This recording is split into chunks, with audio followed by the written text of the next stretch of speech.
¿Crees en Dios? Sí. Quisiera explicar lo que significa eso, pero si se puede más adelante. Pero sí. ¿Y siempre has creído?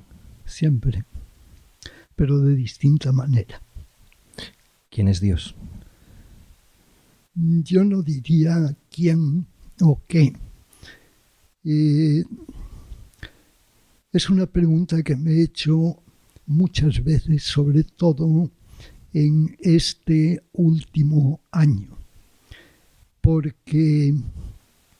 no porque yo dude de su existencia, sino porque quisiera comprender un poco qué es, o quién es, o cómo es, pero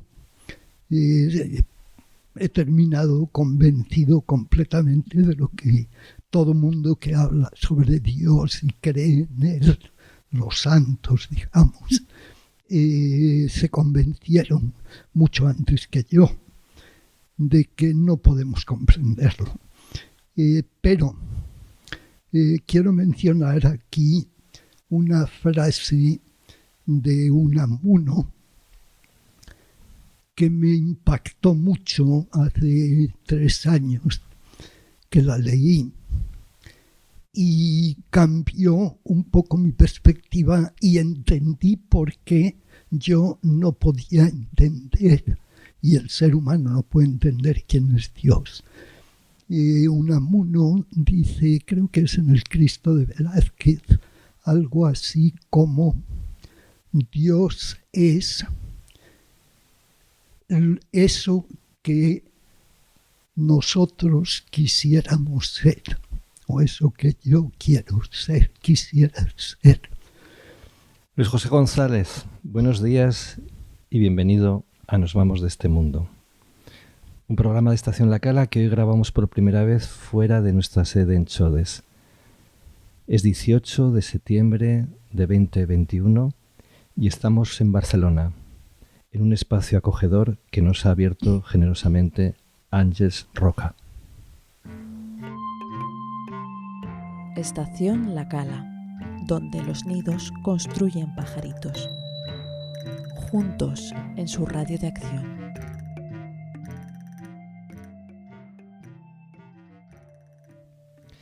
En una breve nota sobre tu trayectoria publicada en 2009 leemos: Doctor en Teología por la Universidad Gregoriana de Roma, licenciado en Filosofía por la Universidad San Buenaventura de Bogotá, Magíster en Educación y Filosofía Latinoamericana por la Universidad Santo Tomás, profesor de Ética, decano de la Facultad de Filosofía y director del Centro de Educación a Distancia de la Universidad Santo Tomás de Bogotá, director de la editorial El Búho. En Colombia utilizáis una expresión muy bella para referiros a lo que nosotros llamamos currículum vitae. Decís hoja de vida. La tuya, tu vida, empieza en un pueblo de León, en San Cristóbal de la Polantera, en 1945. ¿Cómo era la España de tu infancia en los años 40 del siglo pasado? Yo digo muchas veces cuando trato de hablar de mi infancia que yo siento haber nacido en la Edad Media. O sea, yo nací en un pueblo de León, que como los pueblos de Castilla y de la mayoría de España, un pueblo agrícola, de medio de secano, aunque tenía algo de agua, unos 1.000 habitantes en aquella época. Actualmente ya, si hay 100, serán muchos, en el cual pues toda la vida giraba dentro del pueblo y se realizaba dentro del pueblo.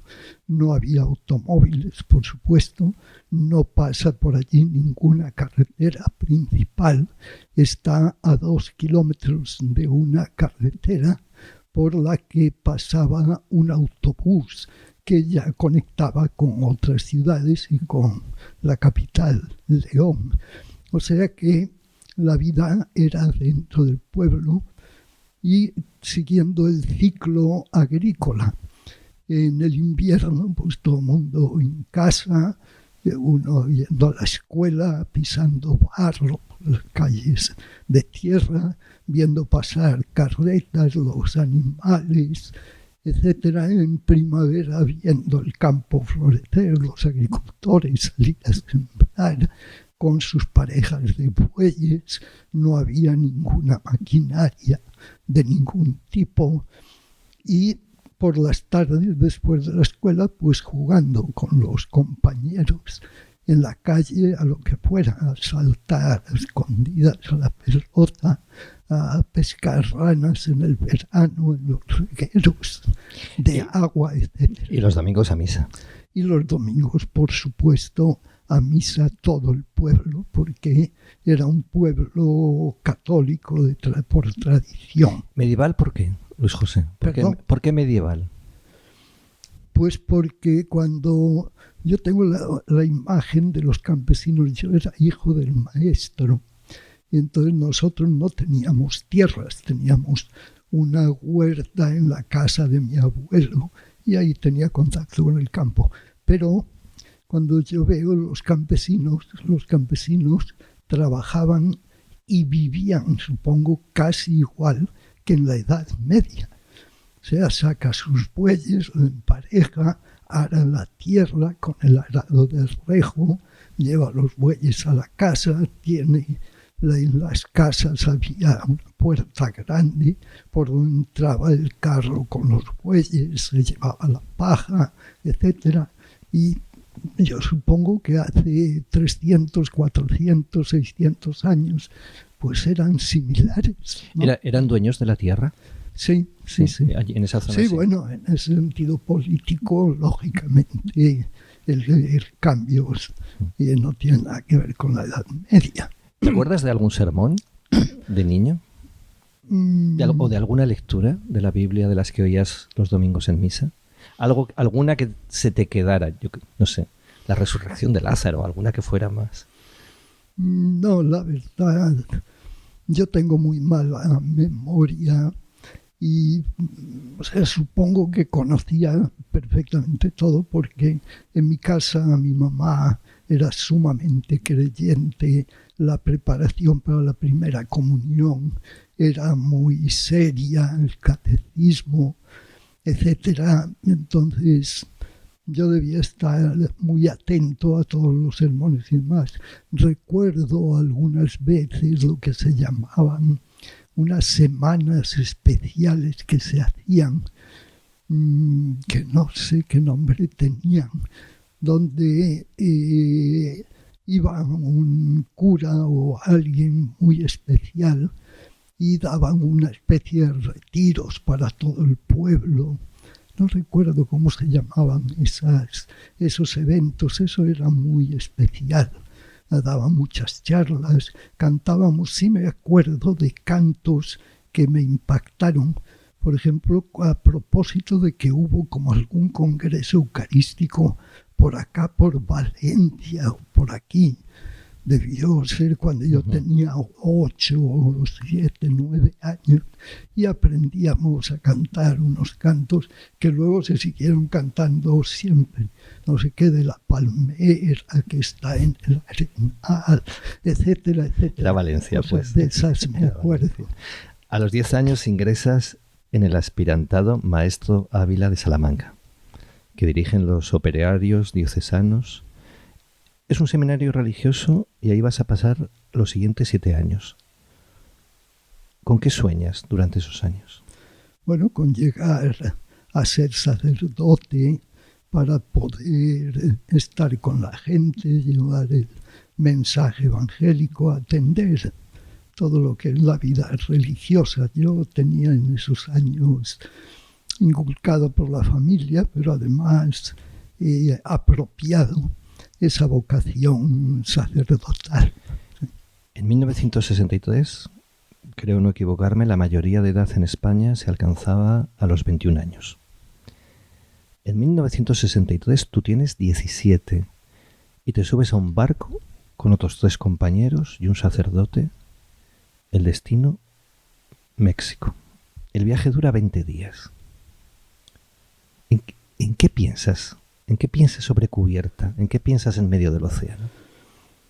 No recuerdo exactamente en qué pensaba. Lo que sí recuerdo son algunas como vivencias. Una vivencia en esos momentos giraba en torno a mi nueva máquina de escribir que había comprado en Alicante con el dinero que me habían dado mis familiares para el viaje, y esa era mi ilusión en aquel momento. Yo tecleaba ahí a mi forma y escribía cositas, supongo que no tenían ningún interés, pero bueno, por practicar y por sentirme a gusto. Segundo que recuerdo es que todos los días en el barco teníamos la misa, iba con nosotros un cura, un sacerdote, que era nuestro director, y con él hacíamos la misa. Recuerdo que cuando uno iba a hacer la genuflexión tenía que agarrarse a algún sitio para no caerse. Yo estaba pensando que cuando escribía esa máquina también se movería todo. No, el barco se movía y los mareos eran frecuentes porque era un barco relativamente pequeño, un barco mixto de carga y de pasajeros. Tardamos 21 días porque iba parando en todos los puertos, descargando y cargando, y nos dejaban salir a visitar las ciudades. Entonces, en torno a esa misa diaria y a las reuniones que hacíamos con este cura y demás, pues supongo que íbamos recibiendo toda un adoctrinamiento de tipo espiritual. La visa de entrada a México, la que te permite entrar a México, indica que vas a estudiar música en la Universidad de Querétaro, pero tú vas a estudiar filosofía y teología. ¿Mentir es pecado?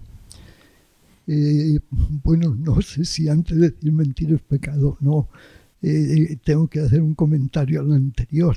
Yo me enteré de que estaba estudiando música en Querétaro de pronto 2 años después de estar en México. O sea, el tema de la visa a mí nunca me preocupó, y a lo mejor nunca tuve mis papeles en la mano, sino que los tenía este cura que nos acompañaba. Pero respondo a la pregunta.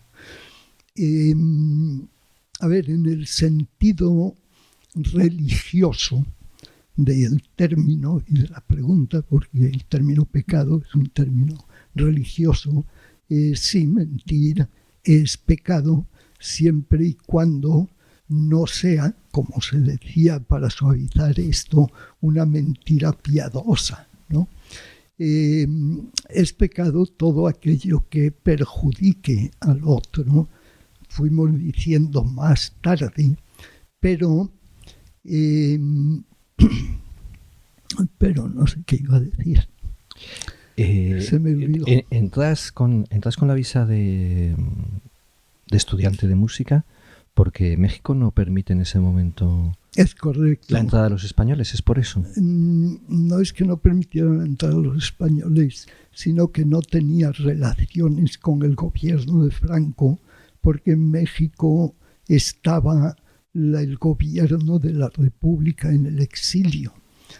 Entonces, como nosotros íbamos con un cura e íbamos a estudiar para curas, pues no tenía ningún sentido pedir permiso a entrar a México, que era el único, creo, país en aquellos momentos en toda América Latina que era laico, o sea, que no era confesionalmente católico.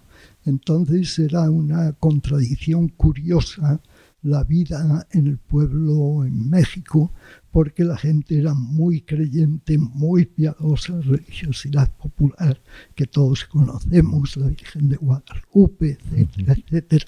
Y sin embargo el gobierno ateo, por así decir. Y los siguientes 5 años estudias filosofía y teología, lo haces en latín. Mientras tanto, en el mundo, entre 1963 y 1968, suceden cosas como estas. 1963. Juan XXIII publica su última encíclica, Paz en la Tierra, 3 días antes de morir. Es elegido Papa Pablo VI. 1964. IBM presenta su primer modelo de computador. En Colombia nace el grupo armado Ejército de Liberación Nacional, al que 5 años después se unirán 3 curas aragoneses, nacidos poco antes que tú. 1965. La dictadura de Franco en España permite la lectura del Evangelio en catalán y euskera. Empieza la guerra en Vietnam. 1966.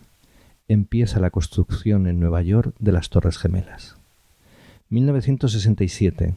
Pablo VI publica la encíclica El progreso de los pueblos. 1968. Protesta de estudiantes y obreros en el mayo del 68 francés. Segunda conferencia del Episcopado Latinoamericano. Título: La Iglesia en la actual transformación de América Latina a la luz del Concilio. Matanza estudiantil en México, DF, justo unos días después de que tú abandones el país. Matanza estudiantil. ¿Llegan todas estas noticias al seminario donde estás? ¿Qué piensas en aquel momento? Las noticias llegaban. No como podrían llegar a una casa de familia normal y corriente que tiene prendido el radio continuamente, iba a decir el televisor, pero en esa época todavía no era tan corriente. Pero nosotros estábamos muy centrados en el estudio y en toda la realidad social que tenía que ver con la Iglesia y con la religión. Quiero decir, estábamos dentro de una parroquia y ayudábamos a todo lo que es la vida parroquial, las misas, matrimonios. Tengo por ahí algunas anécdotas que a veces me gusta contar, que en alguna ocasión era un barrio humilde. Tenía su iglesita, el armonium para tocar, y había una boda y no llegaba el que tenía que tocar el armonium. Y yo estaba con el cura y el cura me dice, toca tú mismo. Y entonces yo me fui al armonium, yo no tengo ni idea de música, siempre me fue muy mal. Y me puse ahí, cuando de repente se voltea el cura y dice, para. O sea, ayudábamos en todo eso y estábamos inquietos por lo que es la vida religiosa en las parroquias. Entonces, de los temas que mencionaba, los que tienen que ver con la Iglesia, la Populorum Progressio, etcétera, pues sí, porque eran fundamentales, era un momento de renovación de la vivencia religiosa y del sentido que tenía la Iglesia en el mundo. Los otros acontecimientos, por ejemplo, el tema de las Torres Gemelas, etcétera, pues el computador, no sé si llegaban o no llegaban, pero no tenían interés. Y que en Colombia había un grupo armado al que se habían unido curas españoles. Estábamos hablando de México, entonces yo de Colombia no conocía. Yo conocí lo de Colombia un poquito en un viaje en el año 67 y luego 68. Seguimos. Dejas México para viajar a Roma a realizar tu doctorado. Te asesora el jesuita español Félix Pastor y eliges como tema, leo literalmente el título, El compromiso del cristiano en el mundo según Emmanuel Mounier. ¿Quién es Mounier? Emmanuel Mounier es un filósofo francés que vive en la primera mitad del siglo, vive apenas 50 años escasos. En ese momento que está entre la Primera Guerra Mundial, la Segunda Guerra Mundial, Francia invadida por los alemanes, etc., Mounier realiza o trata de realizar una doble tarea. Una tarea es como cristiano. como cristiano quiere comprometerse con la sociedad y dar un mensaje de tipo filosófico basado en el Evangelio.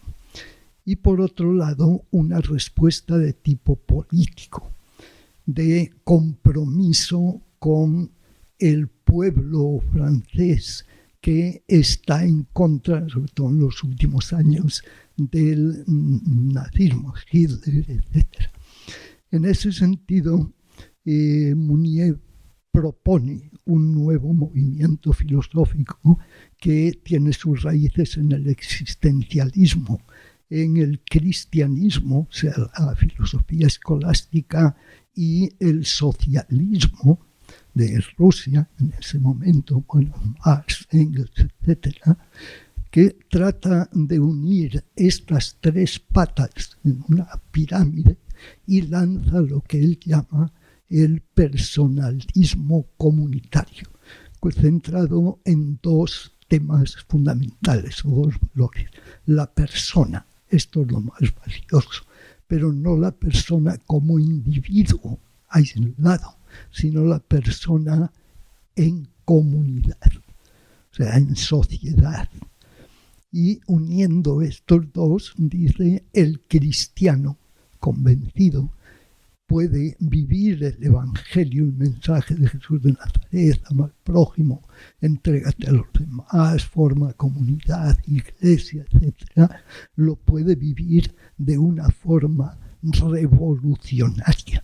Entonces, la revolución que él propone, uno de sus libros fundamentales se titula La revolución personalista y comunitaria.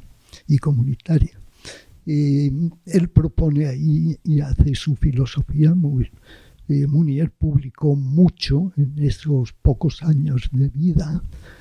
Sus obras completas, no sé si ahora habrá más, eran 4 volúmenes gruesos. Y realmente para mí fue un descubrimiento y sobre todo que me impactó y transformó en buena parte de mi vida. Si no hago mal la cuenta, han pasado 24 años desde tu nacimiento en una España medieval hasta que aparece el concepto de revolución. 1969. Todavía en Roma, después de haber recibido órdenes menores, renuncias a ser sacerdote. ¿Por qué? Sí, pues por ahí en el 70, entre el 70 y el 71. Yo en México había alcanzado a recibir órdenes menores y me podía haber ordenado de sacerdote allá, porque había terminado los estudios de teología. Sin embargo, no veía claro. Y no veía claro por 2 razones conscientes y de pronto había, seguramente, otras no tan conscientes o que yo no quería hacerlas conscientes. La razón consciente fundamental es que la vida dentro de la comunidad religiosa en que yo estaba no me llenaba. Yo veía cosas que eran contradictorias y sobre todo que había uno de los votos, o sea, hacíamos 3 votos, el voto de obediencia, el voto de castidad y el voto de pobreza, no sé si era promesa de pobreza. La pobreza no me ponía problemas. El de castidad supongo que en el inconsciente sí, aunque yo en esos momentos no lo tenía consciente. Pero sobre todo el de obediencia. Nunca pude entender ese voto porque era como limitarle la capacidad de decisión y de ubicación de uno. Y había una cosa concreta que es siempre la que yo argumenté con mis superiores. Yo quiero trabajar y vivir con el pueblo latinoamericano. Yo no quiero vivir y trabajar en Europa. Y ellos me decían, tú tienes que hacer lo que tus superiores decidan. Seguramente te van a enviar acá, pero si haces voto de obediencia. Entonces, con esas dudas, me dijeron, mira, si no quieres ordenarte todavía, vete a Roma, estudias allí en esos 3 años del doctorado, lo piensas y tomas la decisión. Y cambias de vestuario, imagino. Vestuario. Te compras pantalones, camisas. Bueno, claro, sí. Cambias de vestuario también. Cambias el armario. Sí. Viajas a París, estudias en la biblioteca de Mounier, sigues cursos en la Sorbona y acabas la tesis en Alemania mientras trabajas de obrero para pagar tus estudios e imagino que algo que llevarte a la boca. La tesis ocupa 700 páginas. ¿Qué mecanografías? Imagino que por las noches, pues por el día estás trabajando en tu nueva máquina de escribir. ¿Dónde había quedado la primera? No tengo ni idea. Me lo he preguntado varias veces. Supongo que la primera quedó o en España a mi regreso de México o quedó en México para alguien que le sirviera ya. No lo sé. La compra de la segunda, que ya era una un poco más grande y mejor, una Olimpia, la hice para no tener que pagar una secretaria o una oficina que pasase todo lo que yo tenía escrito a mano, porque digo, eso va a ser una locura. Yo he tenido un defecto siempre, y es que he ido muy por detrás de la evolución de los medios. Entonces, nunca fui capaz de escribir mis libros en computador, ni en máquina de escribir. Siempre los he escrito a mano. Y después de que están a mano y los tacho y los releo, ahí sí empiezo a pasar a máquina primero y a computadora hace prácticamente 4 o 5 años. Ese defecto a lo mejor es una virtud. Lo de escribir a mano, despacio, tachar, releer. Te doctoras en 1972. Has descubierto la teología de la liberación. ¿Cómo les explicarías a cualquiera de tus nietas qué es la teología de la liberación? Bueno, creo que ninguna me lo va a preguntar, pero entiendo la pregunta. La teología de la liberación es la teorización filosófica, si se puede decir, aunque parece que hablamos de teología, pero la teología en últimas es una filosofía. Entonces es la teorización filosófica de el mensaje de Jesucristo y todo lo que viene acompañándolo de siglos atrás, que decimos simplemente la Biblia, o sea, las Sagradas Escrituras, el mensaje, la religión del pueblo hebreo, en términos de la situación o aplicada a la situación que vivía el pueblo. Habría que explicar cada uno de estos términos con calma. El pueblo en América Latina, el pueblo, me refiero a que era una sociedad predominantemente pobre, predominantemente con un nivel de vida a veces infrahumano, a veces raspando en lo que podíamos decir humano, muy humillada durante siglos y explotada la población en general, y unas élites dominantes en cada país que estaban dependiendo de los países desarrollados, Estados Unidos y Europa. Entonces, así como los hebreos se sentían esclavos en Egipto y eran esclavos y querían liberarse, y todo el tema religioso que va a derivar en el cristianismo, pues es esa vivencia. O sea, el Dios liberador que salva al hombre y le permite realizarse, pues es en América Latina volver a liberar a ese pueblo o llevarles el mensaje de un Dios que libera. Vuelves a San Cristóbal, en León, a tu pueblo, después de 10 años de ausencia. Te casas con Mari Carmen, una vecina de un pueblo muy cercano. La has conocido unos años antes, me imagino que habéis mantenido un noviazgo a distancia y salís corriendo hacia Colombia con 2 maletas y muy poco dinero. ¿Por qué tanta urgencia? Bueno, unas precisiones ahí. Primera, yo después de regresar de Colombia, pues iba todas las vacaciones al pueblo y pasaba 2, 3 meses ahí mientras estaba en Roma, en París, etc. O sea que mantenía el contacto. Segunda, con Mari Carmen nos conocimos un año antes de casarnos, pues en una fiesta en su pueblo queda a 4 kilómetros del mío, puede ir uno caminando, en bicicleta. Sus hermanas eran muy amigas de mis hermanas, porque razones de trabajo se conocieron. Entonces la conocí, nos enamoramos, fue un enamoramiento a primera vista y desde entonces ya la relación con ella ya era, digamos, como un compromiso.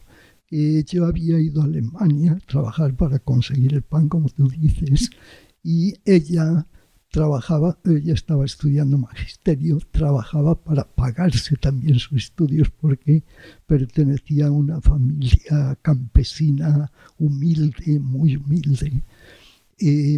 Entonces nos fuimos juntos a Alemania la segunda vez. Allí conseguimos lo del dinero para el viaje y nos vinimos. La urgencia, que era la pregunta fundamental, era pues porque yo ya tenía 28 años, había tomado la decisión de no ser sacerdote, tenía que empezar a buscar trabajo y realizarme profesionalmente. Y como quería y seguía con la idea de vivir en América, porque sí era un compromiso que le tenía claro, desde que entramos en una relación más formal con Mari Carmen, le dije, yo voy a vivir en América. Si quieres seguimos, si no, cortamos. Y ella decidió seguir. Fue un error de pronto de parte de ella, me lo ha confesado, porque como habíamos estado en Alemania y ella no conocía nada más fuera de España, pues estaba ilusionada con el mundo de Alemania, la tecnología, el orden, etcétera, y pensó que Colombia era lo mismo. Y cuando llegamos a Colombia se le derrumbó su mundo. No era lo mismo. ¿Y durante el noviazgo las cartas a Mari Carmen se las escribes a mano o a máquina? A mano, siempre. ¿Las guardas? ¿Las guarda ella? No lo sé, tendría que preguntárselo a ella, porque como se enviaban por correo, aparte de que estábamos a 4 kilómetros de distancia, pero todo era por correo. Bogotá no era Colombia no era Alemania y Bogotá no era ni Berlín ni nada parecido. 1972, en 2 pinceladas, ¿cómo era Bogotá en 1972? Una ciudad que alguien la definió como que podía haber sido muy bella, pero era una ciudad que se había extendido mucho, se estaba extendiendo mucho, la miseria aparecía por todas partes, el transporte urbano era un caos total.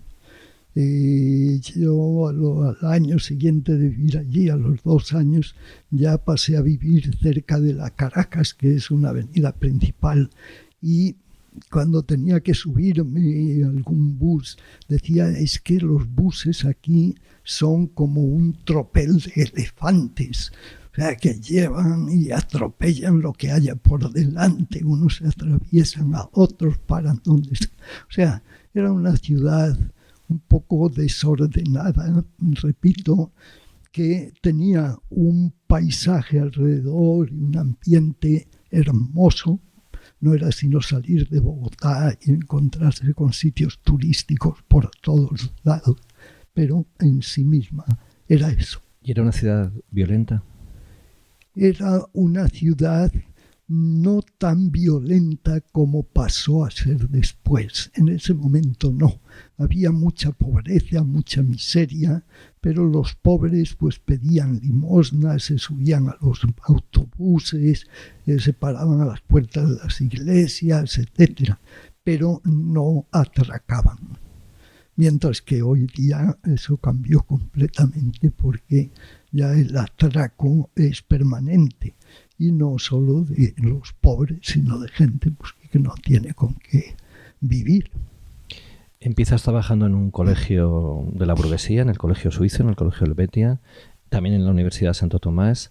Empiezas como profesor de teología, pero muy pronto vas a dejar la teología y vas a empezar a ser profesor de ética. ¿Por qué ese cambio? Empecé en teología pues porque era el título que yo llevaba de doctor en teología. Entonces fue fácil, bueno, con ayuda de amigos, de conseguir una cátedra de profesor de religión en ese colegio y de entrar en la Universidad Santo Tomás también a dictar una materia que era una materia de teología en un programa de filosofía y teología conjunta. Pero al pasar el segundo año de estar allá, ya me di cuenta de que yo en el campo de la teología no tenía mucho que hacer porque la teología estaba en manos de los obispos y los religiosos y los curas.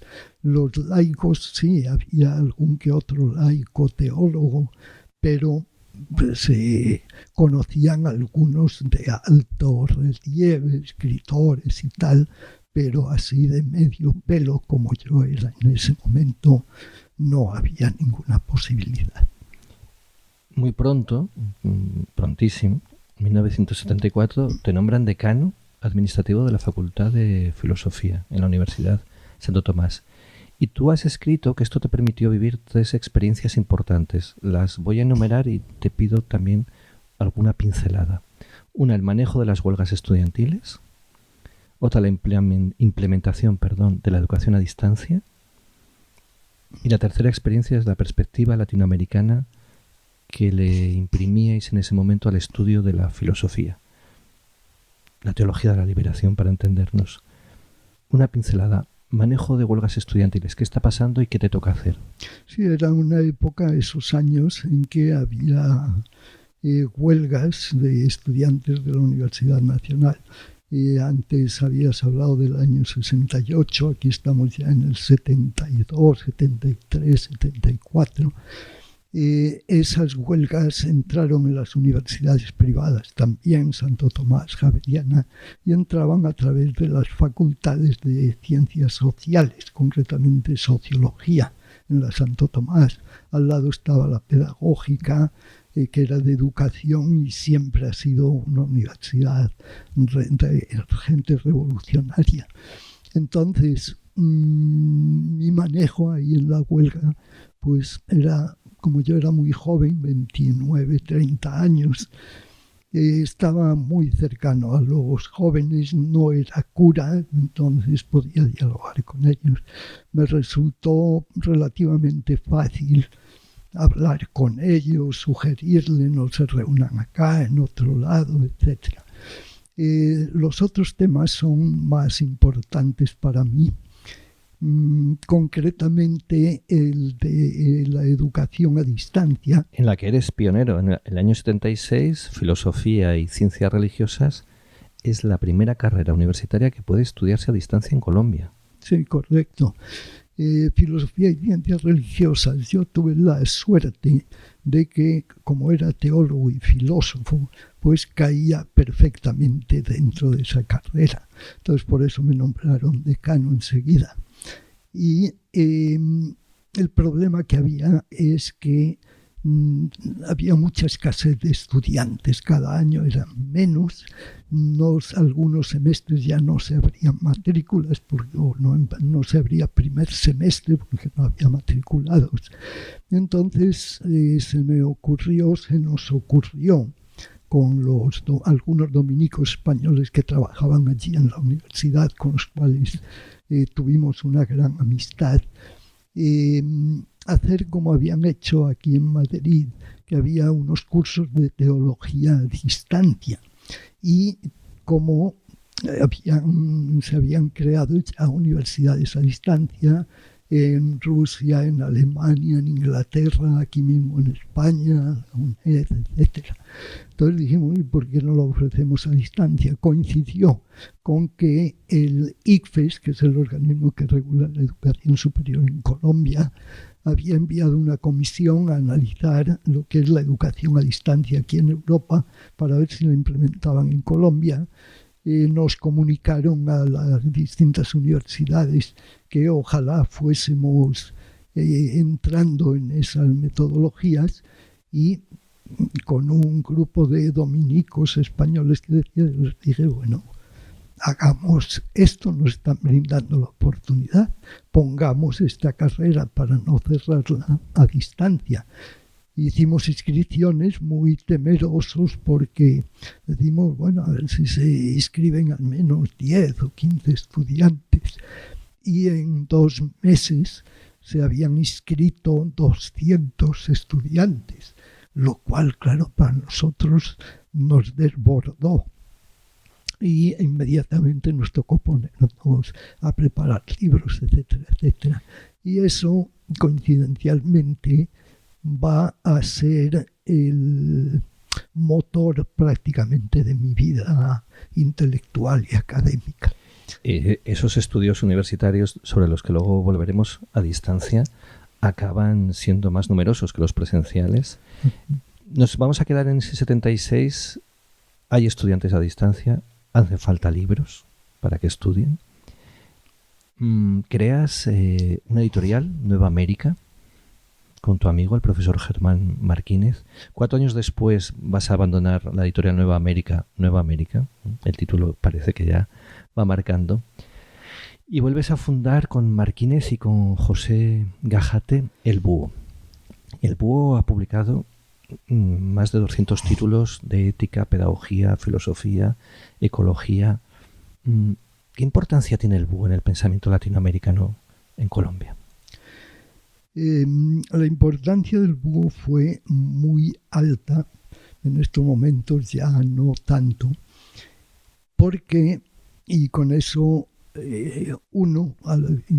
tomo una respuesta que me quedó faltando antes a tu pregunta, que es el tema del pensamiento y la filosofía latinoamericana, que eso para mí fue vital también. O sea, el descubrir en ese sentido de compromiso con el pueblo latinoamericano y toda la corriente de pensamiento que yo traía de Europa, poderme enganchar en esa labor en América desde Colombia de releer la historia del pensamiento, destacando a los pensadores de allá, de América Latina.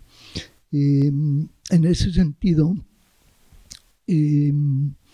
nos quedó, digamos, a Germán Marquínez, el otro compañero en esta línea, y a los otros profesores que estaban, nos quedó pequeña la estructura de la universidad para poder difundir lo que era el pensamiento latinoamericano y estas ideas de la teología y la filosofía de la liberación.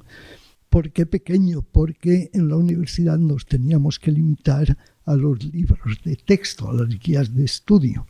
Y sin embargo, había muchas lecturas complementarias que queríamos que llegasen a los estudiantes de los colegios, a las otras universidades. Estamos hablando de José Martí, de Che Guevara, de Pablo Freire, de Enrique Dussel, de Vasconcelos. Estamos hablando de lo que es el pensamiento en los últimos 200 años en Latinoamérica. Leopoldo Cea, otros muchos, sí, correcto. Y no solo escribís los libros, no solo editáis, sino que hacéis un principio del marxismo, que es que hay que tener los medios de producción, y creáis una imprenta para tener todo el proceso, para poder ser autónomos en todo el proceso.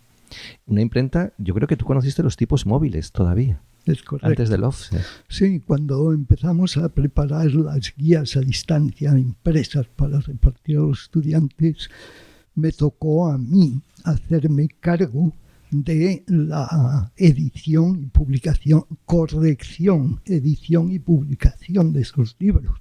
Corrección primero porque había profesores que no escribían nada bien, les costaba mucho trabajo.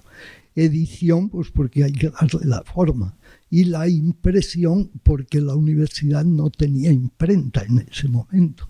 Entonces yo salía a otras imprentas con mi maletín y allá me entregaban al principio las galeradas que llamaban. Y yo me ponía a revisarlas y corregirlas por las noches y al día siguiente otra vez a la imprenta que cambiaran los tipos, etcétera, etcétera. Entonces, si respondo a tu pregunta inicial, pues ¿por qué era conveniente tener una imprenta a mano? Pues para poder hacer todo el proceso completo y no tener que salir por la ciudad y depender luego para la entrega de un impresor, etc.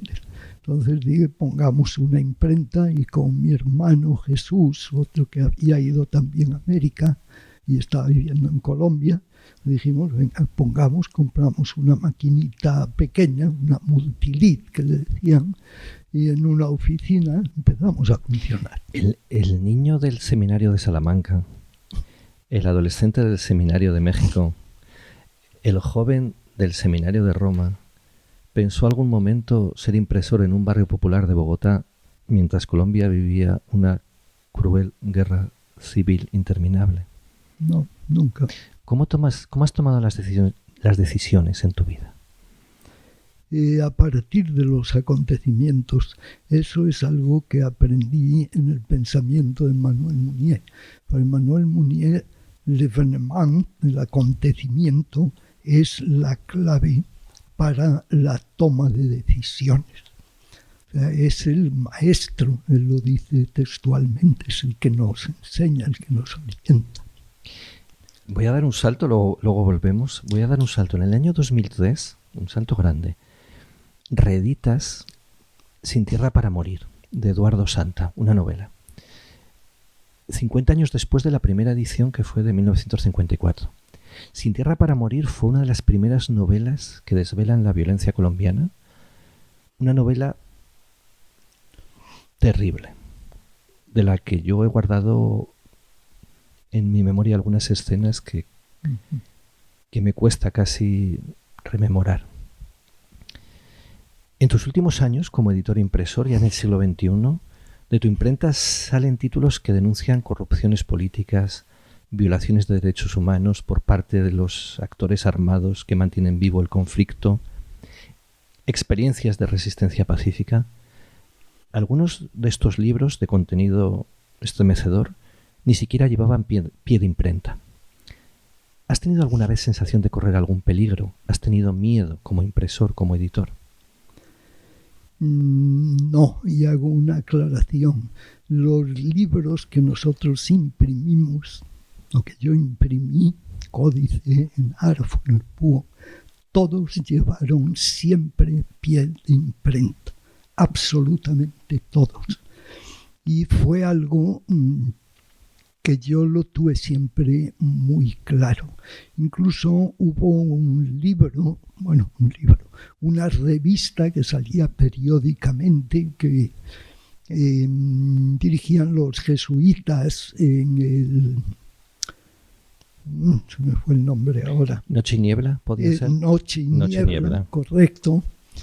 Que nos la entregaron a nosotros por la confianza que su director, el padre Javier Giraldo, que es una persona a la que yo aprecio y le besaría los pies por su entereza, su compromiso con las poblaciones que han sufrido la violencia y su andar por la calle sin temor, claro que sin decir nunca a dónde va. Eso sí le tocaba. Y no sé por qué nos la confió a nosotros, pero supongo que fue precisamente porque vio esa actitud de firmeza y de no tener miedo. Noche y Niebla es una revista que cada 3 meses hacía el listado casi completo de todos los actos de violencia que se habían registrado en el país. Y los muertos. Que identificaba las víctimas, que identificaba, en el caso que se pudiera identificar, quién habían sido los responsables, lo localizaba geográficamente, incluso intentaba en alguna nota crear un contexto donde no digo que se pudiera entender, que pudiera dar más información. Eran listados enormes, yo lo recuerdo bien.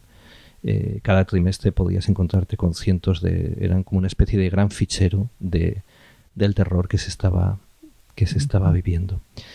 Luis José, durante 60 años has alquilado, comprado, construido con ayuda de otros con tus manos apartamentos, casas, oficinas, talleres, almacenes, establos, en número considerable. Y también has comprado y vendido fincas, tierras en los sitios más dispares de Colombia.